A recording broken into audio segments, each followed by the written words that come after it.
Hello, everyone, and welcome to one more episode on stress management. This is your host, Sandeep Khera, taking you on a journey through there is no right or wrong, only lessons. Today, I want to talk about something deeper, something we often avoid, something very uncomfortable yet essential, and that's all about self forgiveness. In earlier episodes, we spoke about how to close the loop when trauma is caused by others. But what happens when the trauma is caused by your own actions? That's where things get complicated. Because most of us have made mistakes. Human beings by nature are imperfect. We are born with a clean soul, but as we grow older and enter the worldly life, relationships, power, money, fear, anger come up on the way. We sometimes act in the ways that don't align with what we really are. And those mistakes can take many forms. Acts of anger, emotional or physical harm, substance abuse, betrayal, or even silence when we should have spoken up. And when that happens, something breaks inside us. You don't just fall in the eyes of others, but you fall in your own eyes. Let me share something very personal. Many years ago, during my school days, I accidentally heard a very poor lady who was cooking her supper on the roadside. Through a mischievous but playful act, her food fell on the floor. At that time, I didn't fully understand the impact, but that incident stayed with me for many years. It took me decades to process it.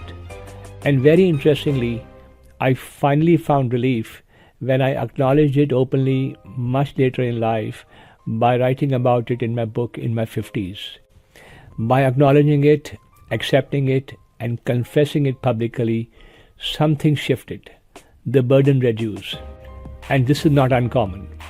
Many people find relief through confession. That's why people go to churches, temples, or spiritual leaders.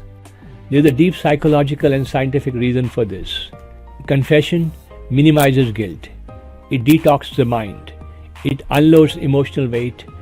You have seen even this with public figures.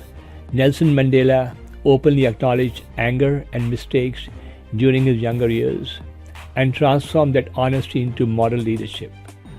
Robert Downey Jr. publicly admitted his drug addictions and failures, and that honesty became the foundation of his recovery and reinvention. Confession in any form is a powerful step towards healing. But here's the real problem. Sometimes the person you hurt never forgives you. Sometimes you never even get the chance to say sorry, and the loop stays open. That guilt follows you for many years, for some people for a lifetime. But here's the truth no one says though clearly. You don't even always need the other person to forgive you. Sometimes the only person who can close the loop is you. So let's talk about how to forgive yourself. Step 1. Radical acknowledgement. Sit alone, no distractions, no judgment. Replay the incident honestly in your mind, not to punish yourself, but to understand. Ask yourself what exactly happened, what emotion drove my action, fear, anger, ego, pain, or something else. This is not self-attack, this is self-awareness. Step 2. Responsibility without self-hatred. Say this to yourself. I acknowledge that I was wrong, and I acknowledge that I am human. Responsibility heals, shame destroys. There is a difference. Step 3. Resolution the contract with yourself. Make a clear internal promise. I will not repeat this behavior, not as vague as hope, but a firm decision. Growth begins the moment you decide who you will be, no longer be. Healing the others, even from a distance, is step number 4. Here's something most people underestimate. Energy matters. Sit quietly. Visualize the person you hurt. Say out loud or silently, I'm sorry. I send you peace. I release you from my guilt.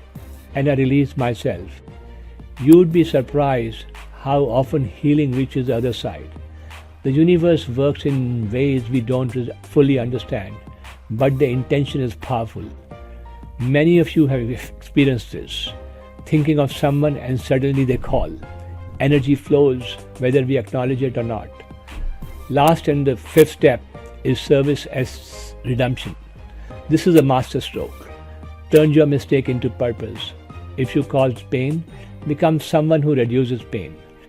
If you failed someone, become someone whom others can rely upon. When your actions consistently contradict your past mistake, the mind naturally forgives you because you are no longer that person. Self-forgiveness is not forgetting, it is evolving. And when you truly forgive yourself, the loop doesn't just close, it dissolves. You stop punishing yourself. You move forward lighter, clearer, and stronger. As we close today, remember this: you cannot change what you did, but you can change what it makes you become. Forgiving yourself is not weakness, it is one of the highest forms of courage. This is your host, Sandeep Khera, signing off from There Is No Right or Wrong. If this episode helped you, please share it with someone who may be carrying this silent guilt. My only goal is peace within you and around. Stay blessed until we meet again.